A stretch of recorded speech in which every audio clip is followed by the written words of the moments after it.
बेबायदि बर' माहारियाव आफाद दानाय जोनोम जानाय आरो आफाद थैनाय गोबां जों नुदों। गोबां माने दैदेनगिरिफ्रा गावखौनो जाहिर खालामनो थाखाय आफाद दादों, खिन्थु बेनि जि एम्स आरो अबजेक्टिभ, बेनि जि आइडिय'लजि आरो प्रिन्सिपल, बेयो मालाबाबो रोखा नङा। आरो बेबायदि फर्सजों दाजानाय आफादफोरा मालाबाबो माने जों थावरिनायखौ नुवाखै। आरो बे समाव जायफोरा माने बेबायदि थांखिजों आफाद दानो नागिरदों, मोजां उद्देশ্যआव जों जेब्लाबो सापर्ट दङ, जों वेलकाम खालामो।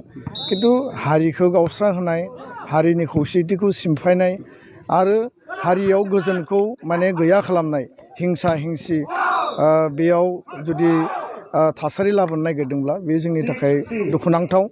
आरो दुलाराय बर' फरायसा आफादा बेबायदि फर्सखौ मालाबाबो गिया। जायफोरा डिस्टार्ब खालामनो नागिरदों, जुदि बेबायदि जामारनो नागिरदोंब्ला, आरो जायफोरा बे हाबाफारिखौ मावनो नागिरदों, बिथांमोना समाजनि सिगाङाव, हारिनि सिगाङाव स्टेटमेन्ट होनानै क्लियार खालामनाया मोजां। सिरि सिरि सिखावै जायखिजाया हाबा मावनाया मोजां नङा। आरो जि खामानि मावा मानो स्पष्टबादि जानांगौ, मा मावनो नागिरदों आरो नोंथांमोननि उद्देশ্যआ मा, बेखौ स्पष्ट बुंबानो जाबाय। गोजोन्थों।